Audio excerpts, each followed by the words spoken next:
আসসালামু আলাইকুম প্রিয় লিসেনার্স। আশা করছি আপনারা সবাই ভালো আছেন। আজকে আমি আপনাদের মাঝে যে ঘটনাটি শেয়ার করতে যাচ্ছি সেই ঘটনাটি ঘটে যায় নেত্রকোনার একটি হাসপাতালের মর্গে। তো আপনারা অনেকেই মর্গে ঘটনা শুনতে চান, তো এই কারণে আজকে এই মর্গে ঘটনাটি নিয়ে আসা। আজকের ঘটনাটি আমাদেরকে দিয়েছেন নেত্রকোনা থেকে একজন ভাই। ওনার নাম হচ্ছে মোহাম্মদ শফিক। শফিক ভাই আমাদের মাঝে খুব ভয়ঙ্কর একটি মর্গে ঘটনা উপস্থাপন করেছেন। তবে উনি ওই যে মর্গের যে হাসপাতালটা ছিল ওই হাসপাতালটার নাম সঙ্গত কারণে তিনি বলতে নিষেধ করেছেন। তো আমি এখন এই মুহূর্তে আর কোনো রকমের দেরি না করে চলে যাচ্ছি মূল ঘটনাটিতে। সময়টা ছিল 1998 সাল। ওই হাসপাতালে যিনি মর্গের দায়িত্বে ছিলেন উনি কিন্তু ডুম নন, জাস্ট দায়িত্বে ছিলেন। তো উনি ওই হাসপাতালের মর্গে যে লাশগুলো আসতো ওই লাশগুলোর হিসাব নিকাশ, তাদের ঠিকানা, বাবা মায়ের নাম, লাশের যে নাম ছিল, এরকম তথ্য উপাত্ত সে মানুষের কাছ থেকে রাখতো, তার দায়িত্ব ছিল এইটা। আর একটা লাশের পোস্টমর্টম হওয়ার পর লাশটা কোথায় যাবে, কোন জায়গায় তাকে দাফন করা হবে, এটাও কিন্তু তাকে সংগ্রহ করে রাখতে হতো। সেটা কখনো ওই মেডিকেলের স্টুডেন্টের হাতে চলে যেতে পারে, আবার বেওয়ারিশ হিসেবে দাফন হয়ে যেতে পারে, সেটাও কিন্তু তাকে খবর রাখতে হতো। তো উনি একটা সময় টানা 3-4 দিন অসুস্থ ছিলেন, যার কারণে তিনি ওই হসপিটালের মর্গে 3-4 দিন যেতে পারেননি। তিনি তখন এতটাই অসুস্থ ছিলেন যে ডিউটিতে যাওয়া ওনার জন্য একটা বাধ হয়ে দাঁড়িয়েছে। আবার ওই সময়টা তখন ছিল যে রোজাইদের আগের সময়টা, যে সময়টাতে ডাক্তার, নার্স তারা ছুটিতে অনেক চলে গিয়েছিল এই সময়টাতে আর কি। তো তখন যে ওনার ডিউটিটা কেউ একজন করে দিবে, তখন এমন কোনো লোককেও কিন্তু পাওয়া যাচ্ছিল না। তো এই কারণে তিনি কোনো রকমের উপায় না পেয়ে ওনার ছেলেকে বলেন যে, তুমি একটা কাজ করো, আজকে আমি যেখানে আজকে পাহারা দেই, হিসাব নিকাশ রাখি লাশের, ওইখানে তোমার ভিতরে যেতে হবে না, তুমি আমি যে বাইরে যে বসি চেয়ারটাতে, তুমি ওই চেয়ারে গিয়ে একটু বসবা এবং বসে তুমি ওইখানে খেয়াল নজরটা ঠিকমতো রাখবা।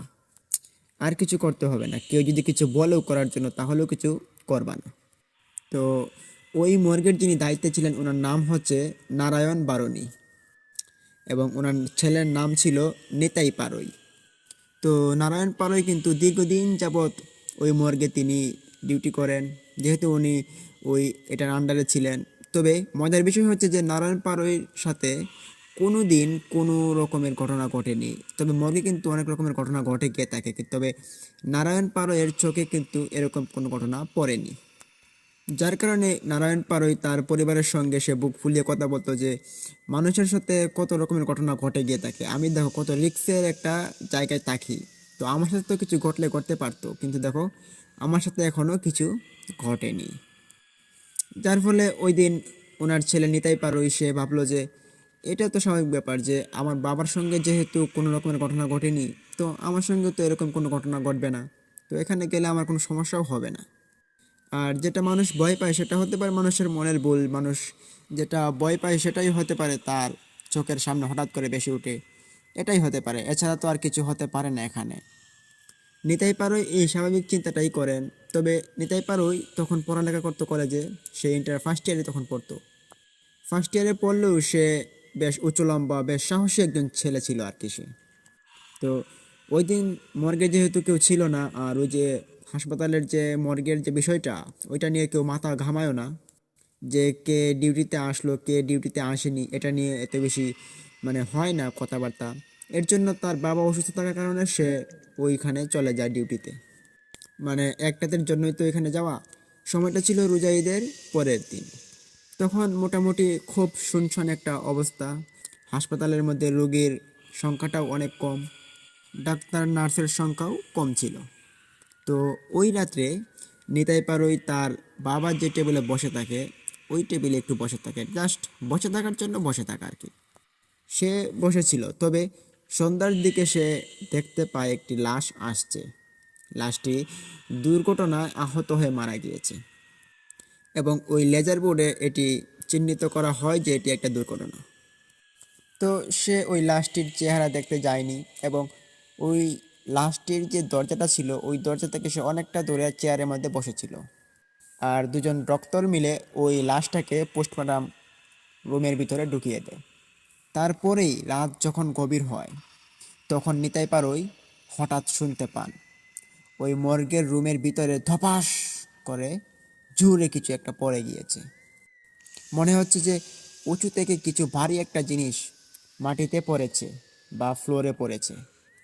তখন নিতাই পারই চিন্তা করেন যে কী ব্যাপার, মর্গের ভিতরে এভাবে ভয়ঙ্কর একটি শব্দ কেন হলো। যেহেতু সে একটু সাহসী টাইপের ছিল আর ওই মর্গের চাবিটাও তার সাথে ছিল, তখন সে একটু চিন্তা করে যে হ্যাঁ, আমি এটাকে দেখে আসি যে শব্দটা কেন হলো।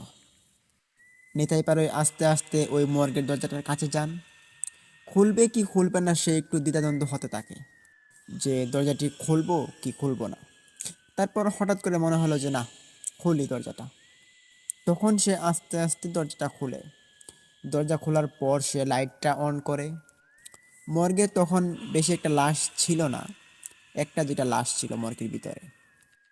তো নিতাই পারই লাইটটি অন করার পর সে দেখতে পেল যে একটি লাশ মাটিতে পড়ে আছে এবং যে স্ট্রেচারটি, যে ওই যে পাশে থাকা যে স্ট্রেচারটি, ওইটা ফাঁকা।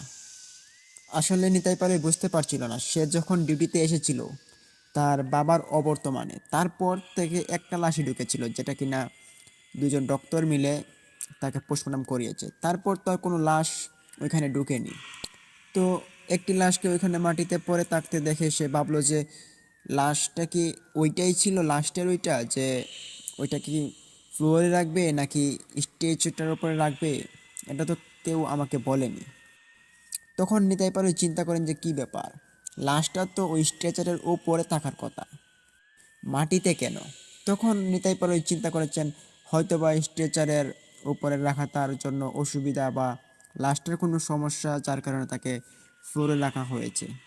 তখন সে আরও একটা জিনিস লক্ষ্য করে যে ওই লাশটা যে ফ্লোরে পড়া ছিল, ওই লাশটার শরীরটা ছিল বেশ ভারী, স্থূল আকৃতির ছিল। তার কারণে সে ভাবলো যে হতে পারে যে তার শরীরের যে ওজনটা, এই ওজনটা মনে হয় স্ট্রেচারটা নিতে পারবে না, তার জন্য তাকে ফ্লোরে রাখা হয়েছে। তখন নিতাই পারে আরেকবার চিন্তা করেন যে সে শুনতে পেয়েছিল এখানে কিছু একটা পড়ে গিয়েছে। এটা মনে হওয়ার পর সে ভাবলো যে এটা হয়তো ওই লাশটাই হয়তো পড়ে গিয়েছে। স্ট্রেচার তো অনেক শক্ত, স্ট্রেচার যে ভেঙে যাবে এটার কোনো কথা না।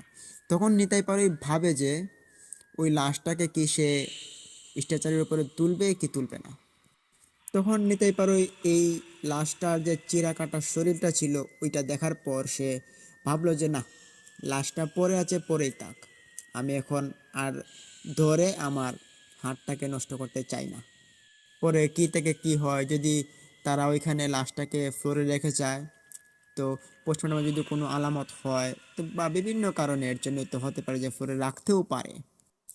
নিতাই পারই লাশটিকে আর ধরেনি, তিনি আবারও ওই দরজাটা বন্ধ করে তিনি বাইরে চলে যান।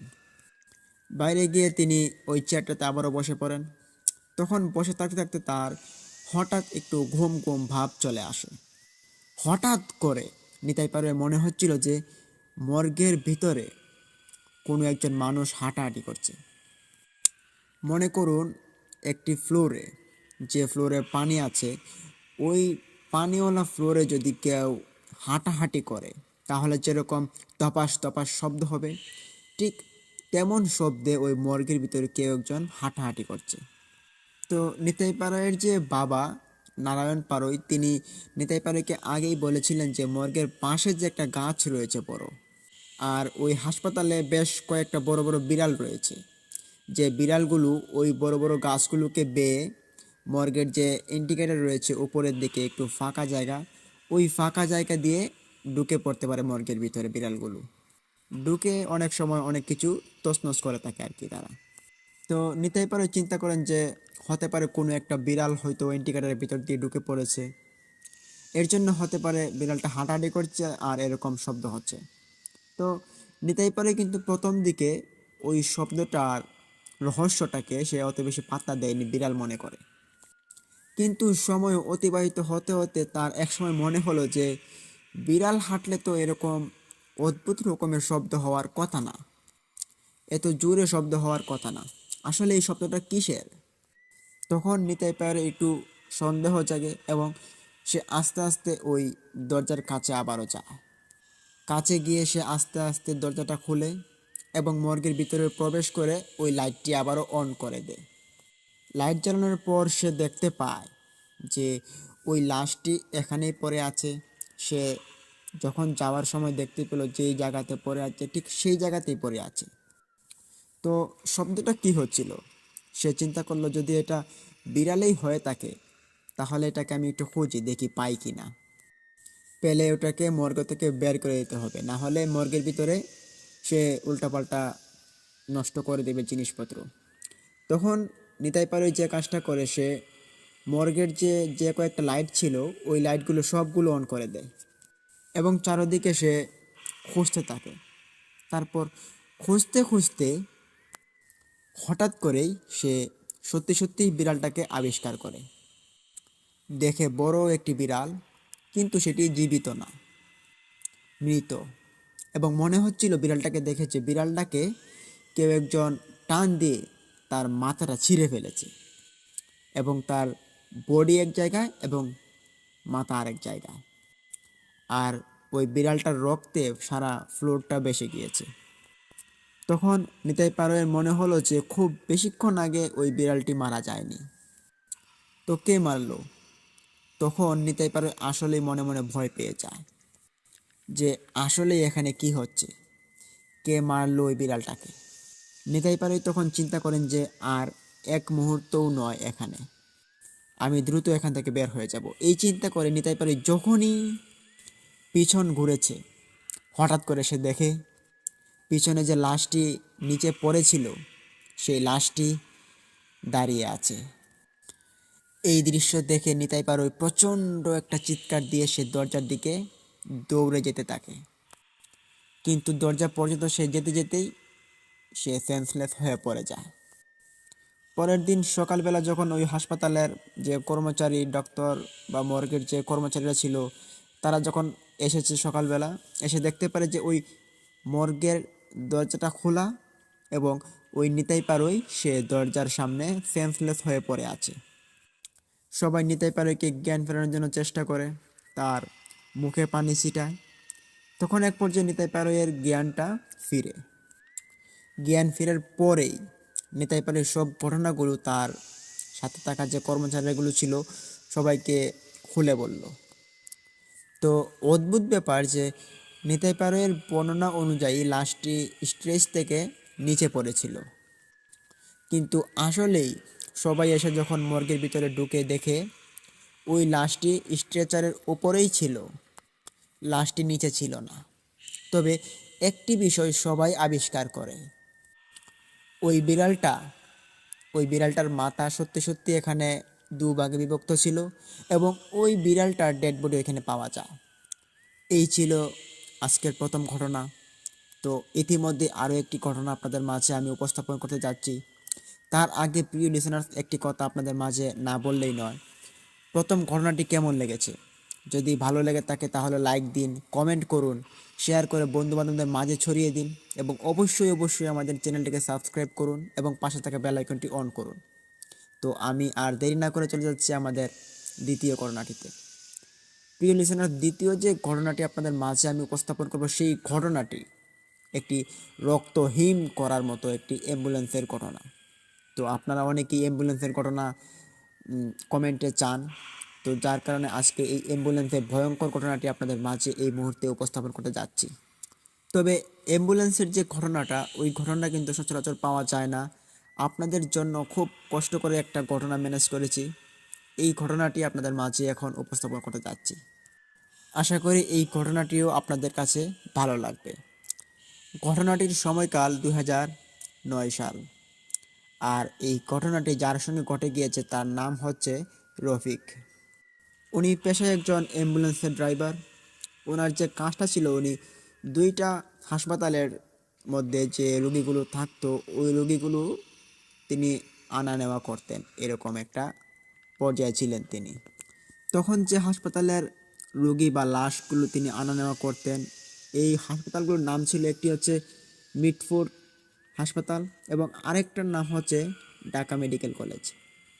উনি সাধারণত ঢাকা মেডিকেল কলেজের দিকেই বেশি থাকতেন, কারণ এখানে দেখা যাচ্ছে যে রোগীর যে টিপটা এবং যে উনি ভাড়া মারতেন ওই বিষয়টা কিন্তু ওইখানে বেশি ছিল, যে ঢাকা মেডিকেল কলেজের দিক দিয়ে ওইখানে রোগীরা বেশি থাকতো।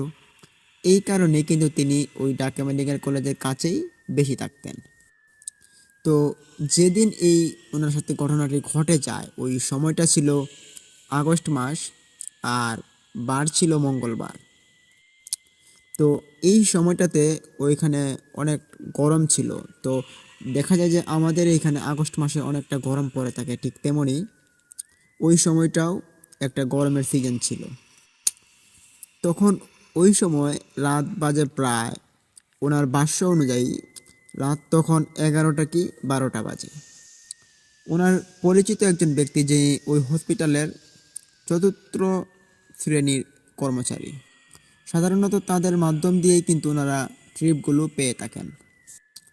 সে ব্যক্তি এসে তাকে জানায় যে আরিচার যে জায়গাটা রয়েছে ওই জায়গাটার পাশে একটা গ্রাম রয়েছে, সেই গ্রামে একটি লাশ পৌঁছে দিতে হবে। এখন উনি জিজ্ঞেস করেন যে লাশের কি হয়েছিল, মানে কিভাবে মারা গিয়েছিল। তখন তারা বলে যে উনি এমনিতেই বার্ধক্যজনিত রোগের কারণে তিনি মারা গিয়েছেন।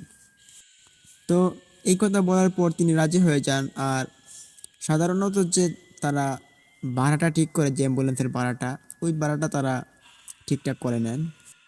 কেননা এখানে দেখা যাচ্ছে যে ওই যে ভাড়ার যে একটা অংশ, ওই অংশটা যিনি তাকে ট্রিপটা এনে দিবে তাকে এক অংশ ওইখান থেকে দিতে হবে। ঠিক হলো যে তখন 7,000 টাকায় ওই লাশটাকে তিনি আরিচায় পৌঁছে দিবেন। ওই সময় ওই 7,000 টাকা, যেহেতু ওনাকে কোনো নদী পার হতে হচ্ছে না, কোনো ফেরি দিয়ে পার হতে হচ্ছে না, তিনি রাস্তা অতিক্রম করে তিনি 7,000 টাকা পেয়ে যাবেন, তখন ওনার জন্য বেশ ভালো একটি অ্যামাউন্ট ছিল ওই টাকাটা। তখন 7,000 টাকা থেকে ওই চতুর্থ শ্রেণীর কর্মচারীকে তিনি 2,000 টাকা দেন এবং 5,000 টাকা ওনার পকেটে রাখেন, এবং তিনি ওই লাশটাকে নিয়ে রওনা দেওয়ার সিদ্ধান্ত করেন। এবং ওই যে তাদের যে একটা টাকার যে লেনদেনটা, ওই লেনদেনটা কিন্তু আগেই করতে হয়, মানে ভাড়া পৌঁছে দেওয়ার আগেই তাদের সাথে লেনদেনটা ক্লিয়ার করতে হয়। কেননা দেখা যাচ্ছে যে এমনও সময় হয় যে লাশকে বাড়িতে নিয়ে যাওয়ার পর মানুষ কান্নাকাটিতে মেতে উঠে, তাদের অ্যাম্বুলেন্সের যে ভাড়া দিতে হবে সেটা কিন্তু কেউ খেয়াল করে না। এর জন্য ওই যে ভাড়ার যে বিষয়টা, এটা কিন্তু তারা আগে থেকেই ফুরিয়ে ফারিয়ে নিত। যারা অ্যাম্বুলেন্সের ফাউন্ডেশনে ছিল তারা এরকম একটা চুক্তি করে নিয়েছিল। তারপর যখন লাশটি নিয়ে আসা হয়, লাশটির সঙ্গে 4জন মানুষ ছিল, 3জন পুরুষ, 1জন মহিলা। গাড়িতে ওঠার আগে রফিক সাহেব তিনি যে এই টাকার যে লেনদেনটা তিনি করেন, কিন্তু ওনারা কোনো উচ্চস্বর না করেই তারা ওনার যে টাকাটা চেয়েছিল ওই টাকাটাই তারা রাজি হয়ে যায় লাশটাকে নিয়ে আসার জন্য আর কি। গাড়ি চলতে থাকে। রাত তখন প্রায় 1টা বাজে। তখন ওনারা মানে মানিকগঞ্জের যে রাস্তাটা ওইটা তারা পার হয়ে যাবেন এমন একটা পর্যায়ে তারা আছেন। তখন যেতে হলে সামনে একটা উতুলি নামক একটি জায়গা রয়েছে। ওই উতুলি নামক জায়গাটি পার হয়ে ওইখান দিয়ে যেতে হলে ওই উতুলের উপর দিয়ে তারপর বাম দিক দিয়ে যেতে হবে, এবং ওই রাস্তাটা পাকুড়িয়া গ্রামের দিকে গিয়েছে এবং সুজা আরিচা গ্রামের দিকে ওই রাস্তাটা একবারে চলে গিয়েছে। স্বাভাবিকভাবেই যখন আরিচা ঘাটের দিকে ফেরি অত বেশি পার হয় না, পাকুড়িয়া ঘাট দিয়েই হয়। এর জন্য ওই আরিচা ঘাটের যে রাস্তাটা গিয়েছে ওই রাস্তাটা বেশ নীরব ছিল। দিনের বেলা ওই রাস্তা দিয়ে খুব কম গাড়ি আসা যাওয়া করতো এবং রাতের বেলা তো কোনো কথাই নেই। যখন উতুলি নামক জায়গাটিতে তিনি গাড়ি নিয়ে এসেছেন তখন অনুভব করতে পারে যে হঠাৎ গাড়িটি একটি অদ্ভুত রকমের ঝাঁকি দেয়।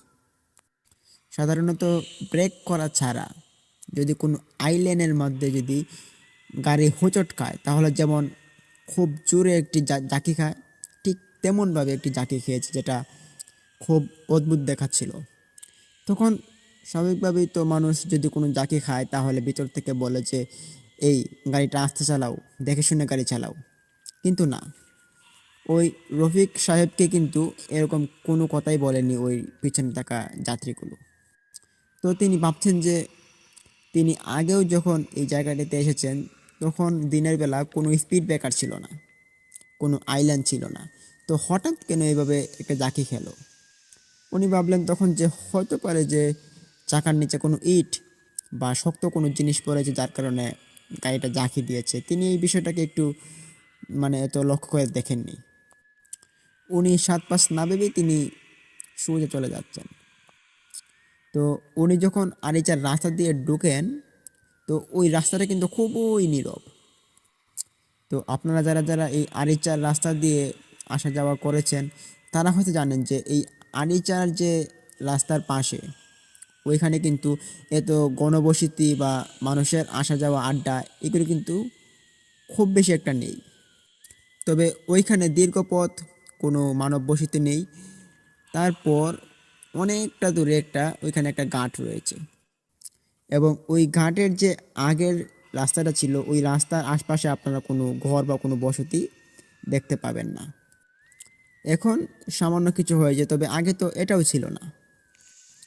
উনি যখন যাচ্ছেন প্রায় ১ কিলোমিটার পথ যাওয়ার পর হঠাৎ করে একজন পুরুষ যাত্রী, যিনি ওই লাশের সঙ্গে ছিলেন আত্মীয়, উনি বললেন যে এই ড্রাইভার, গাড়ি থামাও। তখন রফিক সাহেব গাড়ি থামিয়ে দেন। তখন তিনি ভাবলেন যে এখানে হয়তো তাদের বাড়ি, এই কারণেই তারা এখানে নামতে চাচ্ছে। ভিতর থেকে ওই ব্যক্তিটি রফিককে বলে যে আমরা লাশ নিয়ে এখানেই নামবো। তখন রফিক সাহেব স্বাভাবিকভাবেই তিনি গাড়ি থেকে নামেন এবং পিছনের যে ব্যাগ ডালাটা ছিল তিনি ওইটা খুলে দেন এবং স্ট্রেচারে করে উনি ওই লাশটাকে নামান। নামানোর পর রফিক সাহেব হঠাৎ অবাক হয়ে দেখেন যে আশপাশে কোনো ঘর বাড়ি নেই। তখন রফিক সাহেব একটু আতঙ্ক হয়ে জিজ্ঞেস করলেন যে আপনাদের ঘরবাড়ি কোথায়? এখানে যে কোনো ঘরবাড়ি দেখছি না, কোনো বসতি বা কোনো মানুষজনকে ওখানে দেখছি না। আর ওই লাশটাকে এখন নিয়ে যাবেন কীভাবে, আর কোথায় বা নিয়ে যাবেন? আপনাদের কোনো আত্মীয় স্বজনও তো এখানে দেখছি না। তখন ওনাদের মধ্যে একজন বলে যে সেই চিন্তা তোমাকে করতে হবে না, সেটা আমরা দেখব, তুমি চলে যাও। যেহেতু উনি টাকা পেয়ে গিয়েছিলেন এবং আর কোনো বাধা বিপত্তি ছিল না, তার কারণে তিনি গাড়ি ঘুরিয়ে ঢাকার উদ্দেশ্যে আবার রওনা দিলেন। উনি গাড়ি ঘুরিয়ে যেতে লাগলেন। তখন তিনি ঠিক ওই উতুলি নামক জায়গাটিতে তিনি যে আসলেন, ওইখানে একটা বাস স্টেশন আছে। ওইখানে যখন তিনি আসেন, তখন দূর থেকে তিনি দেখতে পান যে 4জন লোক অনেক সামনে তাকে হাত ইশারা করে ডাকছে। উনি অবাক হয়ে দেখলেন যে এই 4জন লোক তো সেই 4জন লোক যাদেরকে উনি এই মাত্রই নামিয়ে দিয়ে এসেছেন অনেকটা পিছনে, এবং তাদের সাথে একটি লাশও রয়েছে। উনি তখন খুব অবাক হন। উনি গাড়ি থামান। উনি আতঙ্ক নিয়ে তিনি জিজ্ঞেস করেন যে কী ব্যাপার, আপনারা এখানে? আপনাদেরকে না অনেকটা পিছনে নামিয়ে দিয়ে আসলাম? তখন ওনারা বললেন যে কী বলছো তুমি? আপনি তো উথুলিতে আমাদেরকে নামিয়ে দিয়েছিলেন, জোর করে আমাদেরকে নামিয়ে দিয়ে আপনি সোজা চলে গেলেন। এখন আবার চলে এসে আপনি নাটক করছেন। আমরা এখন এই লাশটাকে কীভাবে নিয়ে যাব বাড়িতে? তখন রফিক সাহেব যতটুকু অবাক হন, তার থেকে বেশি বিরক্ত হন যে আমি মাত্র নামিয়ে দিয়ে আসলাম তাদেরকে ওখানে, এবং ঘুরে আসার পর তারা আবার এখানে কিভাবে আসলো?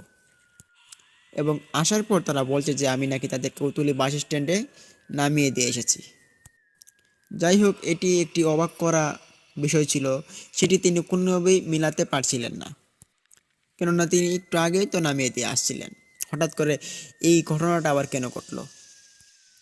তখন উনি 7 পাঁচ না ভেবে তিনি বললেন যে আচ্ছা, এখন আর কি করার আছে, আচ্ছা ওঠেন, গাড়িতে ওঠেন, আপনাদেরকে আমি গন্তব্যস্থানে নামিয়ে দিয়ে আসছি। তখন উনি আবার ওই লাশ সহ ওই যাত্রীদেরকে ওনার গাড়িতে তুলেন। তোলার পর তিনি আবারও গাড়ি চালানো শুরু করেন।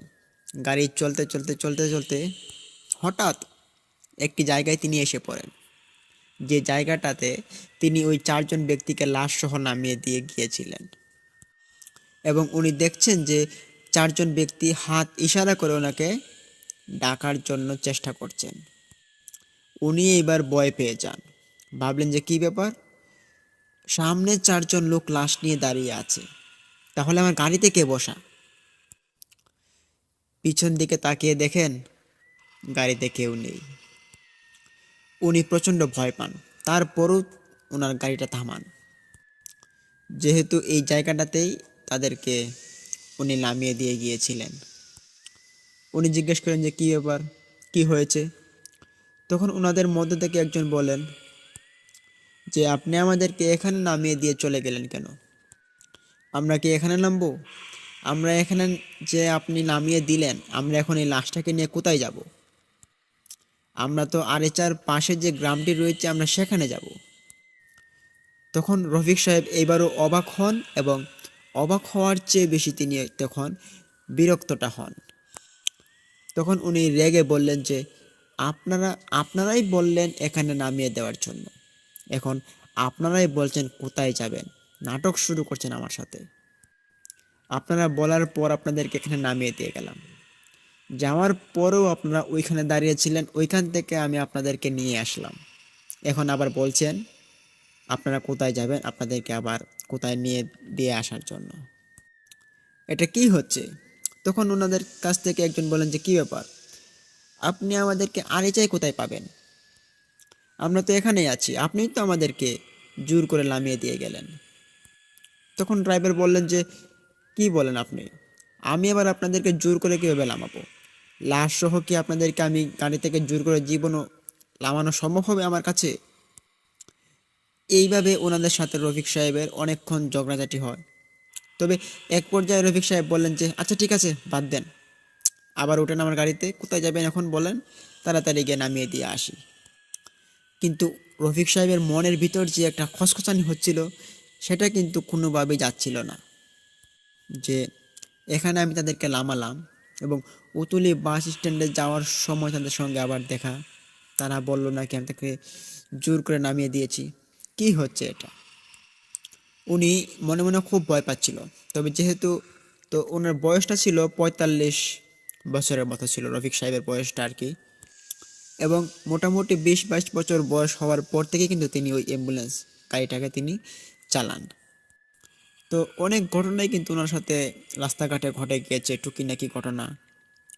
তবে এই ধরনের যে অদ্ভুত বিষয়টা, এটা কিন্তু ওনার সঙ্গে আগে কোনো দিন ঘটেছে কিনা সেটি তিনি ভেবেও পান না।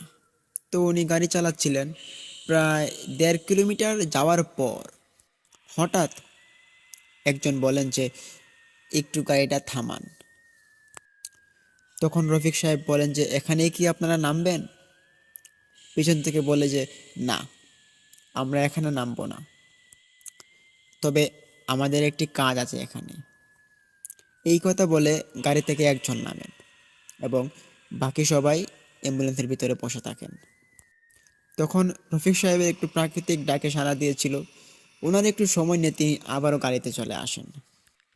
কিন্তু তখন তিনি গাড়ির কাছে এসে দেখতে পারেন যে অদ্ভুত ব্যাপার, গাড়িতে একটা মানুষও নেই, একজন মানুষও নাই, কিন্তু গাড়িতে লাশটা ঠিকই রয়েছে। তখন ওনার মনে একটা ভাবনা আসে যে লাশ দিয়ে মানুষজনরা কিন্তু গাড়ি আটকানো বা গাড়ি চুরি করার একটা ফন্দি মানুষ এঁটে থাকে, অনেক সময় দেখা যায় এটা। ওনার সাথে সেই ধরনের ঘটনা ঘটছে না তো? তখন উনি চিন্তা করেন যে আসলেই কি এই লোকটি মারা গিয়েছেন কিনা, এটি একটু চেক করে দেখি। এবং রফিক সাহেব একটু সাহস করে গাড়ির ব্যাগডালাটা খুলেন। খুলে তিনি লাশের হাতটা ওনার হাতে নেন। নেওয়ার পর হাতের যে পালস আছে ওইটা তিনি চেক করেন, কিন্তু চেক করার পর তিনি বুঝতে পারেন যে না, পালস কোনো নাড়াচাড়া করছে না, তিনি মারা গিয়েছেন। এবং লাশের উপরে কাপড়টা সরিয়ে তিনি দেখেন এটা একটা পুরুষ মানুষের লাশ, বয়স 70 বা 80 হবে এমন বয়স। তো দেখে মনে হয়েছিল যে উনি একটু স্বাভাবিকভাবেই মারা গিয়েছিলেন। তখন উনি চিন্তা করলেন যে আসলেই আসলেই তো এটা একটা লাশ। তো এখানে এই বিষয়ে নিশ্চিত যে এখানে লাশ দিয়ে কোনো রকমের গাড়ি ছিনতাই করার ধোঁকা, এই রকম পদ্ধতি হতে পারে না। কিন্তু লোকগুলো কোথায় গেল? উনি অনেকক্ষণ ডাকাডাকি করেন, তিনি অনেকক্ষণ ডাকাডাকি করার পরেও কোনো লোককে তিনি দেখতে পেলেন না। আর উল্টো দিকে তিনি খেয়াল করছেন যে আরিচা ঘাট এটা খুব বেশি দূরে নয়, কাছেই। তখন তিনি যেটা চিন্তা করলেন যে যেহেতু কাউকে পাওয়া যাচ্ছে না, সেহেতু আমি গাড়িটাকে চালিয়ে নিয়ে চলে যাই লাশটাকে নিয়ে আরিচা ঘাটের দিকে। তখন ওখানে যাওয়ার পর ওই লাশটাকে দেখালেই মানুষ চিনতে পারবে যে এটা কোন বাড়ির লাশ, তাহলে এই লাশটার বাড়ি আমি ঠিক মতো পেয়ে যাব। এই চিন্তা করে তিনি গাড়ি স্টার্ট দিলেন। গাড়ি স্টার্ট দেওয়ার পর উনি আরিচা ঘাটের দিকে চলে আসেন এবং আসার পর তিনি দেখতে পেলেন যে ওইখানে 2-4 জন লোক যারা ওইখানে বসে বসে পাহারা দিচ্ছিলেন, মানে বাজারের যে পাহারাদার বা চকিদার, তারা ওইখানে বসে বসে পাহারা দিচ্ছিলেন। তখন ড্রাইভার তিনি গাড়িটা থামালেন, থামিয়ে তিনি ওদের থেকে একজনকে ডাকলেন। ডাকার পর তিনি ওনাকে বললেন যে আচ্ছা, আপনি কি একটু বলতে পারবেন যে এই যে আমার গাড়ির ভিতরে যে একটা লাশ রয়েছে, এই লাশটার বাড়ি কোথায় এবং এই লাশটাকে কি আপনি চিনেন? তখন দুজন চকিদার খুব অবাক দৃষ্টিতে রফিক সাহেবের দিকে তাকান, বলে যে লাশ? কোথায় লাশ? রফিক সাহেব বলেন যে ওই যে আমার গাড়িতে। বলছে আপনার গাড়িতে তো আমরা কোনো লাশ দেখছি না। সত্যিই রফিক সাহেব গাড়ির পিছন দিকে তাকিয়ে দেখেন যে গাড়িতে কোনো রকমের লাশ নেই। রফিক সাহেব মারাত্মক ভয় পেয়ে যান। ভয় পাওয়ার পরে পাশে থাকা ওই চকিদারটি তিনি বলেন যে বাবা, তোমার কি হয়েছে? তখন তিনি চকিদার চাচাকে সব কিছু খুলে বললেন যে চাচা, আমার সঙ্গে এই এই ঘটনাটি ঘটে গিয়েছে। তখন চকিদার বলেন যে দেখো, আমরা তো এই গ্রামের খুব পুরাতন বাসিন্দা, তো এখানে এমন কোনো লোক মারা গিয়েছেন বলে আজকে তো আমরা এটা জানি না।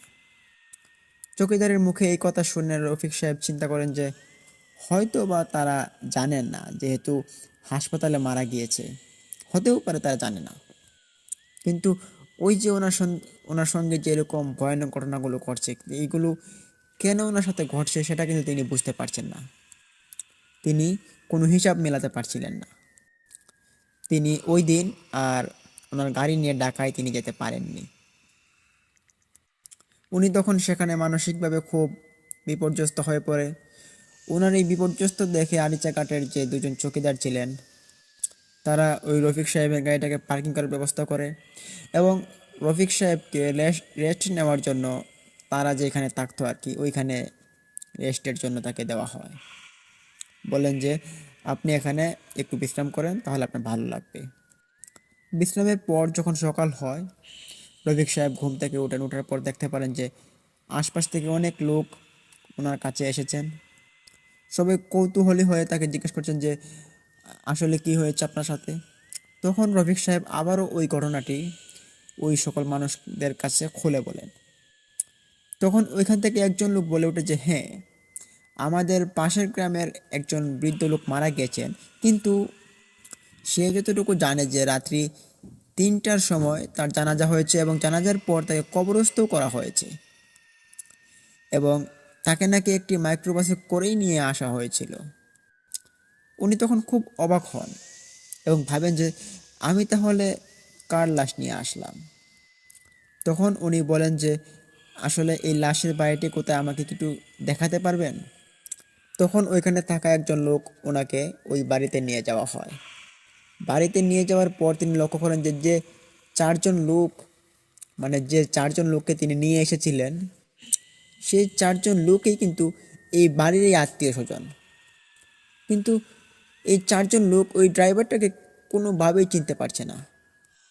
তখন ড্রাইভার বললেন যে, বিশেষ করে রফিক সাহেব বললেন যে আমি তো কালকেই রাত্রে আপনাদেরকে নিয়ে আসলাম, লাশের সাথে আপনাদেরকে নিয়ে আসলাম, তখন এই ঘটনাগুলো ঘটলো।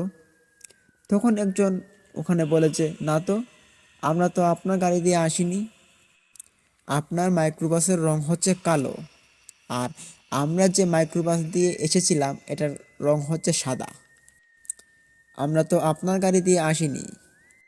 তখন রফিক সাহেব বললেন যে ওই যে, মানে উনি যে টাকাটা পেয়েছিলেন ওনাদের কাছ থেকে, ওই টাকাটাও কিন্তু ওনার ওই সময় পকেটে। তখন তিনি টাকাটা বের করে বললেন যে এই দেখেন, আপনারাই তো এই টাকাটা আমাদেরকে দিয়েছিলেন? বলে, না তো, আমরা তো কোনো টাকা দেইনি আপনাকে। এইবার আর রফিক সাহেব ওনার সেন্সটাকে আর ধরে রাখতে পারেন না।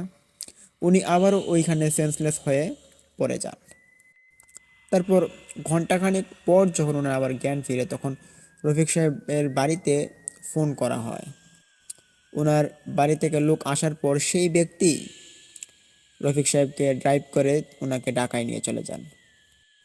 এবং এই ঘটনাটির পর তিনি দীর্ঘদিন এই অ্যাম্বুলেন্সটি তিনি চালাননি। তারপর যথারীতি মানসিকভাবে সুস্থ হওয়ার পর তিনি অ্যাম্বুলেন্স আবারও চালান। উনি কিন্তু এখনও অ্যাম্বুলেন্স চালান এবং উনি এখনও ঢাকা মেডিকেল কলেজ বা সোহরাওয়ার্দী এইখানকার রোগীকে তিনি বহন করেন, যাতায়াত করেন, ওইখানে লাশ তিনি আনা নেওয়া করেন। তবে এরই মধ্যে ওনার সঙ্গে ছোটোখাটো ঘটনা ঘটে গিয়েছে। তবে এমন একটি ঘটনা যেটি বেবাচিকার একটি ঘটনা, এরকম ঘটনা তিনি আগে কোনো দিন লক্ষ্য করেননি এবং কোনো দিন ঘটেও যাননি ওনার সঙ্গে এই রকম ঘটনাগুলো। প্রিয় লিসেনার্স, এই ছিল আমাদের আজকের দ্বিতীয় ঘটনা। এখন আমরা চলে যাচ্ছি আরও একটি ভয়ঙ্কর তৃতীয় ঘটনাতে। আশা করি তৃতীয় ঘটনাটি বাকি দুই ঘটনা থেকে বেস্ট হবে, তাই আপনারা তৃতীয় ঘটনাটি মনোযোগ সহকারে শুনুন।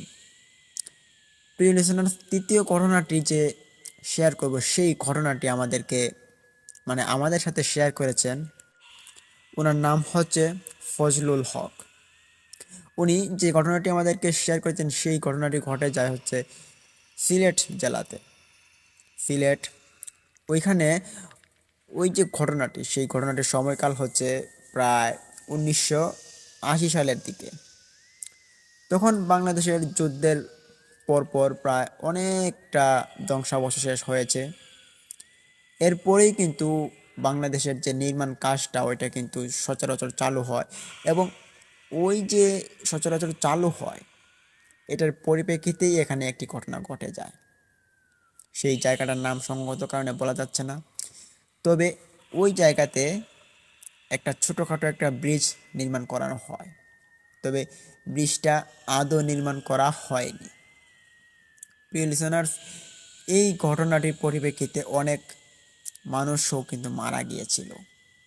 তবে এই যে বাঁধ নির্মাণ, তারপরে ওই বাঁধের উপর দিয়ে একটি পোল নির্মাণ, একটা ব্রিজ নির্মাণ, ওই ব্রিজটাকে নির্মাণ করার কাজ যখন শুরু হয়েছিল, তখন নানান ধরনের মিস্ত্রি এবং ইঞ্জিনিয়াররা আসার পর ওই জায়গাটা পরীক্ষিত করে এবং তারা ওই জায়গাতে পিলার গাড়বে বলে আশা করেন। ওইটা একটা গাং ছিল, ওই ছোটোখাটো গাং ছিল, ওই গাঙের উপর দিয়ে ব্রিজটাকে নেবেন তারা। তবে ওই যে ব্রিজটাকে নেবেন তারা, ওই ব্রিজটার তারা ভাবলেন যে একটু চওড়া করে নেবেন। তার কারণ হচ্ছে এই ব্রিজের উপর দিয়ে দুইটা বাজার রয়েছে দুই পাশ দিয়ে। ওই বাজারের যে গাড়িগুলো আছে, অনেক বড় বড় গাড়ি, ওই গাড়িগুলো যাতে যাতায়াত করতে পারে এমন অবস্থায় তারা ওই রাস্তাটাকে বানাবেন। তো যথারীতি তারা কাজ শুরু করে দেন এবং যখনই তারা একটা, দুইটা, তিনটা পিলার গাড়বেন, প্রায় একটা দুইটা পিলার যে গাড়লেন ওনারা, এটা ছিল একটু সাইডে, গাঙের সাইডে। তবে তৃতীয় পিলারটা ওনারা গাড়তে হবে পানিতে। তবে এটা ছিল খুব গভীর, গভীর থাকার কারণে খুব নিচ থেকে এটাকে তোলা হতো। নিচে ডালাই পড়ছে, রড দেওয়া হয়েছে, ইঞ্জিনিয়াররা এটাকে পরীক্ষিত করছে। তবে এখানে একটা সমস্যার বিষয় ছিল, যে এই যে গাংটা ছিল, এই গাঙের মধ্যে বেশ পুরনো পুরনো মাছ ছিল। তবে এই গাংটি কোনো একদিনও শুকায়নি বলে মানুষ আজও দেখে। না শুকানোর কারণেই এই গাঙের মধ্যে রয়েছে বিশাল আকৃতির পুরনো পুরনো মাছ এবং ওই মাছগুলোই কিন্তু ওইখানের জেলেরা মারতে পারে না। মজার বিষয় হচ্ছে যে এই যে মাছ মারার যে বিষয়টা ছিল, এটা মানুষ যখন মাছ মারতে যেত ওই গাঙে, তখনই কারো না কারো একটা না একটা ক্ষতি হতোই। যদি বড়শি দিয়ে মারতো, বড়শি টেনে নিয়ে চলে যেত, এবং নানান ধরনের মানুষরা যে মাছ মারতো তাদের জাল হারিয়ে যেত, এরকম এরকম অবস্থা হতো, এরকম কাণ্ডকলাপ আর কি। তখন ওইখানে যে পিলারটা নির্মাণ করা হচ্ছিল, তখন ওই যে এলাকা ওই যে এলাকাটা ছিল, ওই এলাকার একজন মানুষ ছিলেন, ওনার দায়িত্বে ছিল ওই ওই জায়গাটা, যে ওইখানে ব্রিজ নির্মাণ করার জন্য। তখন উনি একদিন স্বপ্নে দেখেন যে কেউ একজন ওনাকে এসে বলছিলেন, তবে যিনি ওনাকে স্বপ্নের মধ্যে এসে দর্শন করেছেন তিনি, ওনার নাম, ওনার যে চেহারাটা হচ্ছে, ওই চেহারাটা মাছের মতো। তিনি ভাবলেন যে এটা হতে পারে কোনো জলপরি মাছ হবে। ওনার স্বপ্নেতে ওনার সামনে আসার পর উনি হাঁ করে তাকিয়েছিলেন, এবং ওই মাছটা ওনাকে বলছিলেন যে আজ আজকে আমাদেরকে 3 রাস্তার মাথায় একটা বুক দিয়ে আসবি, যদি না দিয়ে আসিস তাহলে তোদের খবর আছে সবগুলোর, এবং একটা কেউ ছাড়বো না বলে দিলাম। আর আমাদের যে গাঙের উপর দিয়ে তোরা এইভাবে ব্রিজ নির্মাণ করছিস, এটা মোটেও ঠিক করছিস না। এই ব্রিজ কিন্তু কোনোদিন আমরা উঠতে দেব না। এই বলে অবয়ব মাছটি চলে গেল তার স্বপ্ন থেকে। পরদিন ওই লোকটি উঠলেন সকালে ঘুম থেকে ওঠার পর তিনি ব্রিজ নির্মাণের কাজে তিনি আবারও গেলেন। যাওয়ার পর সবাইকে ডাকেন। ডাকার পর তিনি যখন ওই ঘটনাটি সবাইকে খুলে বললেন, খুলে বলার পর ওইখানে যে মিস্ত্রিরা ছিল, যে লেবারগুলো ছিল, ওই লেবারগুলো ওই গাঙের আগের যে পুরনো বিষয়গুলো ছিল ওইগুলো তারা জানতেন। এখানে খুব খারাপ খারাপ ঘটনা ঘটতো, এগুলো তারা জানার কারণে আবার এই যে ওনার মুখ থেকে এরকম কথা শোনার পর তাদের আর বুঝতে বাকি রইল না। তারা অনুমান করে নিয়েছে যে এটা খারাপ কিছু হতে চলেছে, যার কারণে আমরা এখন আর এখানে কাজ না করলেই ভালো হবে, এই কাজটাকে আমরা ছেড়ে দিই। এই বলে এখান থেকে 2-3 জন লোক বলে যে এখানে আর কাজ করব না আমরা। তাদের সঙ্গে আরও 2-3 জন লোক বলে ওঠে যে হ্যাঁ, আমরাও করব না। এই বলে তারা চলে যায়। তবে তাদের চলে যাওয়াটাই ছিল তাদের জন্য বেস্ট, আর যারা থেকে গিয়েছিল তাদের জন্য কাল হয়ে দাঁড়িয়েছিল। তখন চলে যাওয়ার পর তারা যে কাজ করেছেন যে কয়দিন, ওই কয়দিনের টাকাটা তারা নিয়ে নেন, এবং ওই টাকাটা নেওয়ার পর তারা বাড়িতে চলে যান, এবং বাকি যারা রয়েছিল তারা আবারও কাজ শুরু করে দেন। তখন ওই দিন ঘটে যায় একটা বিরল কাহিনী, যেটি ওনারা যখন তৃতীয় পিলারটিকে ঢালবেন, সিমেন্ট ইট গুললেন, ওই পিলারটার ভিতরে যখন ঢালবেন অনেকটা তোলা হয়ে গিয়েছিল, প্রায় 20 থেকে 25 ফিট একটা পিলার মাটির নিচ থেকে নিয়ে আসা হচ্ছিল। তখনই হঠাৎ এক আচমকা, তখন ওইখানে থাকা লোকজন সবাই দেখেছিল যে একটি আচমকা অবয়ব, তবে এটি হচ্ছে একটি মাছের লেঙ্গুর, বিশাল আকৃতির, যেটি কিনা মনে হচ্ছিল পুরো গাংকে একাই সে দখল করে নিয়েছে। এত জোরে একটা বাড়ি দিয়েছে যে একটা পিলারের মধ্যে, যে পিলারটা গড়িয়ে গিয়েছে, এবং উপরে থাকা যে ব্রিজের অনেকাংশ কাজ হয়েছিল সেই অংশটুকু একবারে পানিতে ছড়িয়ে দিয়েছে। একবারে কাম শেষ। তখন কি হলো, ওই যে মাছটা বাড়ি দেওয়ার পর সবগুলো ভেঙে সে চলে গেল মাটিতে, পানির নিচে আবারও ডুব দিয়ে চলে গেল। তখন উপরে থাকা মানুষজন সবাই দৌড়ে জার্জির মতো আশ্রয় নিল, এবং সবাই এই দৃশ্যটি দেখার পর সবাই ভয় পায়, এবং ওইখান থেকে আরও কয়েকজন লেবার বিদায় নেয়।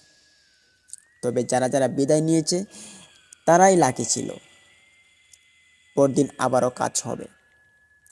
এই কাজটা যে বন্ধ করার জন্য কেউ একজন তাদেরকে ভাতা দিচ্ছে, তারা সেটা কিছুতেই মানছে না।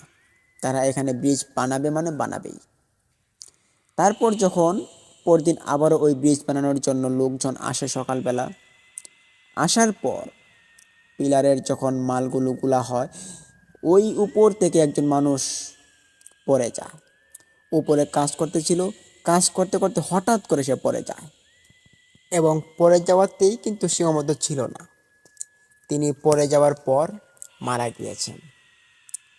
এটা দেখতে পারেন ওইখানে কর্মচারীবৃন্দ সকলেই।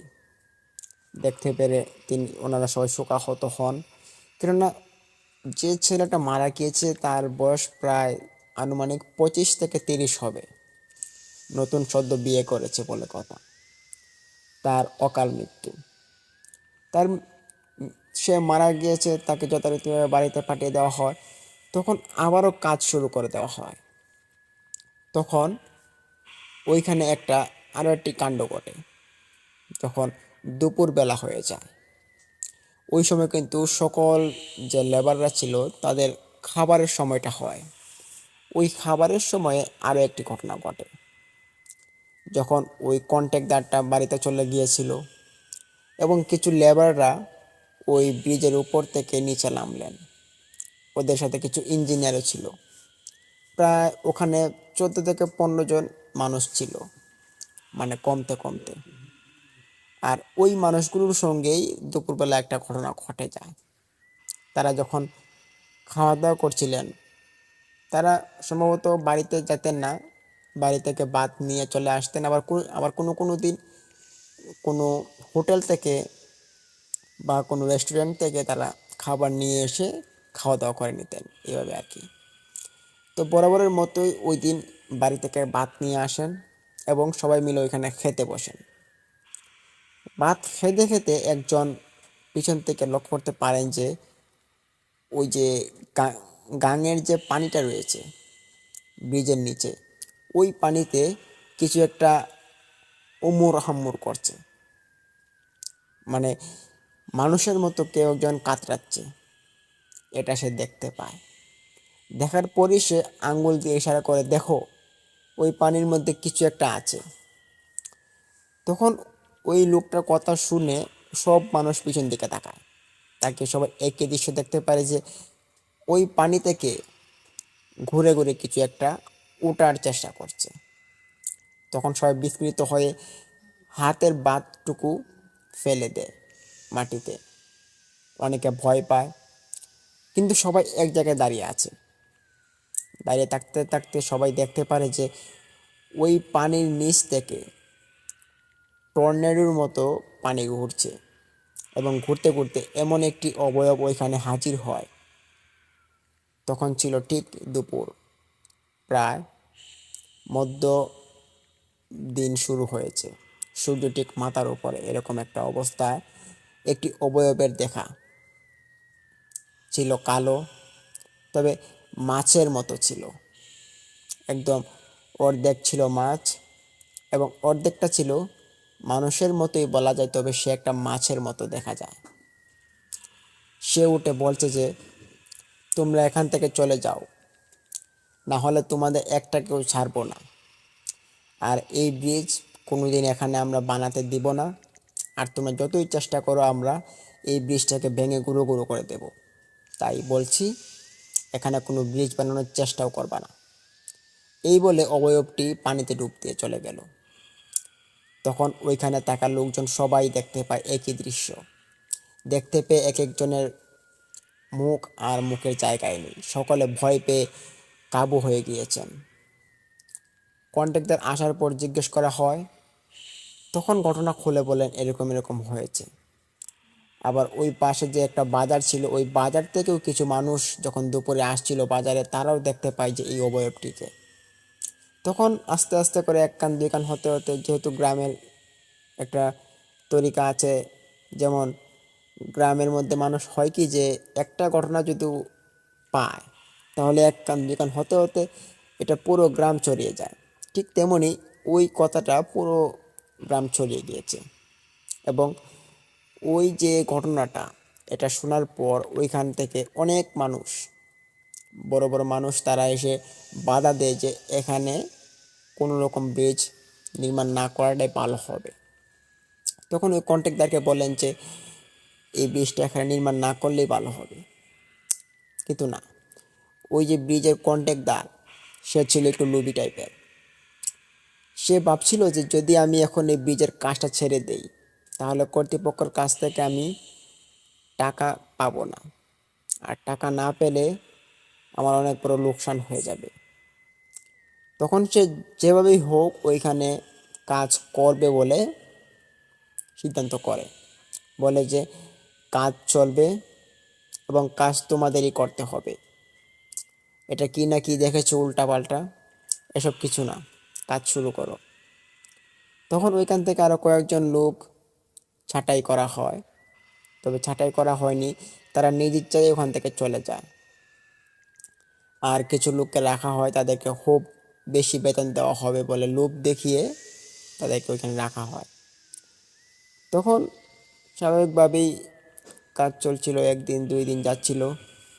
কাজ করতে করতে যখন ওই আগের মতো পিলারটাকে, 3য় নাম্বার পিলারটি সিরিয়ালে চলে আসে, তখন ওই 3য় নাম্বার পিলারটিকে গাড়ার সময় হয়েছে। পিলারটিকে যখনই গাড়ে, তো নিচ থেকে তুলছিল, সব কিছু ভালোই চলছিল। আস্তে আস্তে তুলতে তুলতে অনেকটা তোলা হয়েছে। হঠাৎ যখনই পিলারটাকে জয়েন দেওয়া হবে, কিছু একটা অবয়ব পানির তল থেকে দিল জোরে একটা বাড়ি।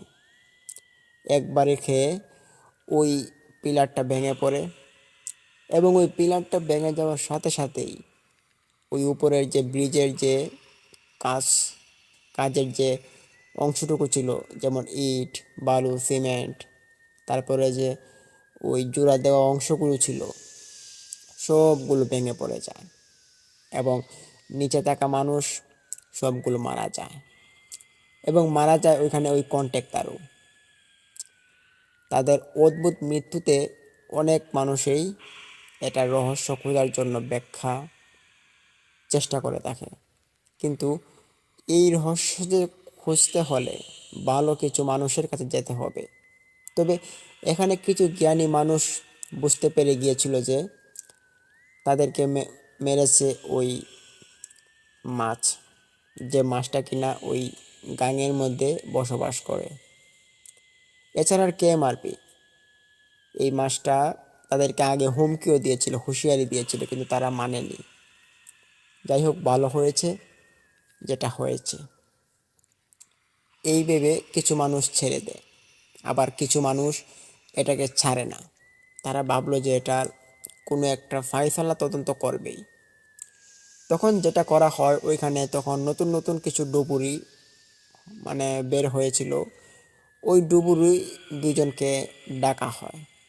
তখন ডুবুরি দুজন রাজি হয়নি, বেশ কিছু টাকার বিনিময়ে দিয়ে তাদেরকে রাজি করানো হয়।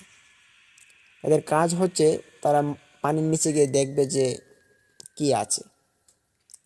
তখন যথারীতিভাবে ওই ডুবুরিগুলো পানির নিচে লাফ দেন।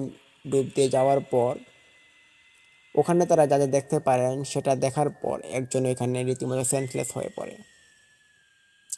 তারা দেখছিলেন যে যখনই তারা পানির নিচে গিয়েছেন, পানির নিচে যখন ঘুরছেন ঘুরছেন কিছু দেখতে পারছেন না, কিছু দেখতে পারছেন না, তখনই তাদের একজনের হঠাৎ চোখ যায় বাম পাশ দিয়ে।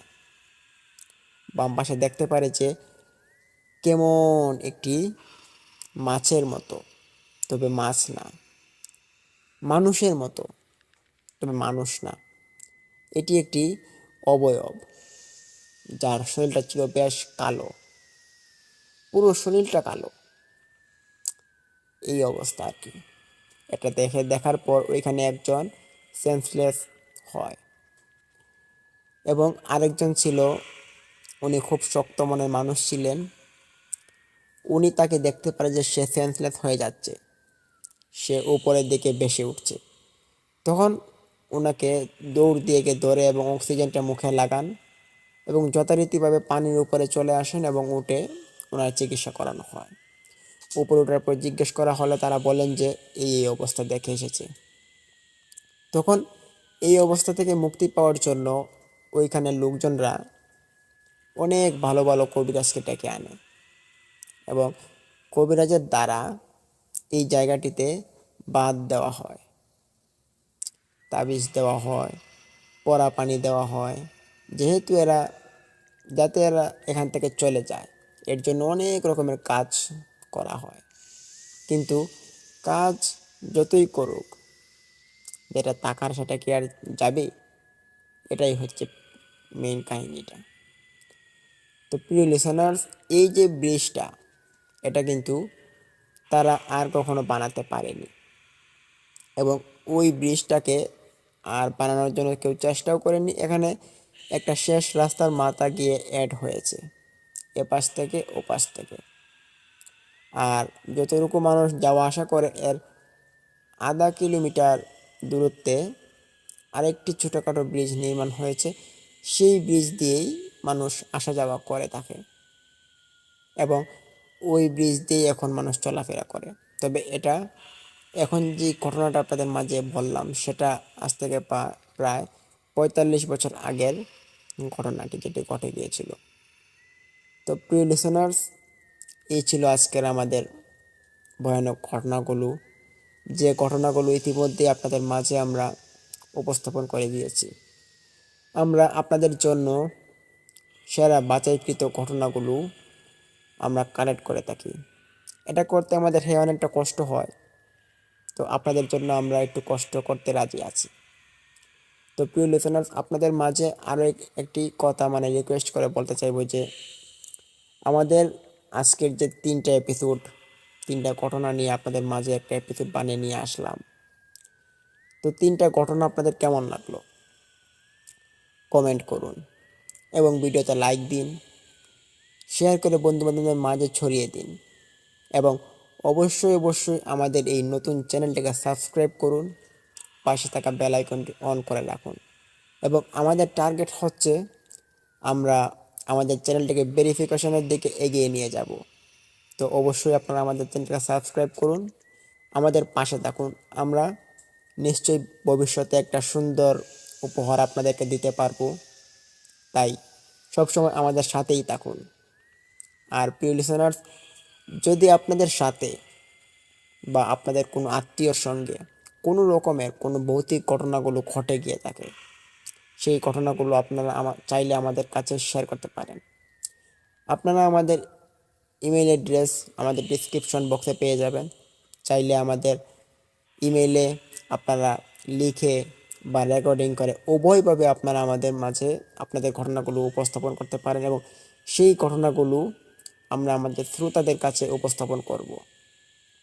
তো প্রিয় লিসেনার্স, যদি কোনো রকমের ঘটনা ঘটে যায় তাহলে অবশ্যই পাঠিয়ে দিন আমাদের ইমেল অ্যাড্রেসে, এবং আমরা আপনাদেরকে নতুন নতুন ঘটনা উপহার দেওয়ার চেষ্টা করব সব সময়। যদি আপনার সাথে থাকেন তাহলে আমাদের আরেকটু সহজ হবে আমাদের পথটা অতিক্রম করা। তো আপনারা আমাদের জন্য সবাই দোয়া করবেন, এবং আমরা যেন এগিয়ে যেতে পারি তার জন্য আপনারা আমাদের সাথে থাকবেন। হ্যাঁ, আমরা অনেকটা এগিয়ে এসেছি, এটা শুধুমাত্র আপনাদের জন্য এসেছি, এবং আপনাদের হাত ধরে আমরা অনেকটা এগিয়ে যেতে চাই। তাই অবশ্যই আপনারা আমাদের সাথে থাকুন। তো প্রিয় লিসেনার্স, আজকের মতো এই পর্যন্ত আমি আপনাদের কাছ থেকে বিদায় নিতে চলেছি। তো দেখা হচ্ছে কালকে কোনো নতুন একটি এপিসোড নিয়ে। তো কালকের যে এপিসোডগুলো আপনাদের মাঝে উপস্থাপন করব, সেই ঘটনাগুলো আমি মনে করি আজকের থেকে অনেক বেস্ট হবে। তো কালকের ঘটনাগুলো আপনারা শুনবেন, আশা করি আপনাদের একটা ভালো লাগবে। তো প্রিয় লিসেনার্স, এই মুহূর্তে আমি বিদায় নিচ্ছি। সবাই ভালো থাকুন, সুস্থ থাকুন। আসসালামু আলাইকুম।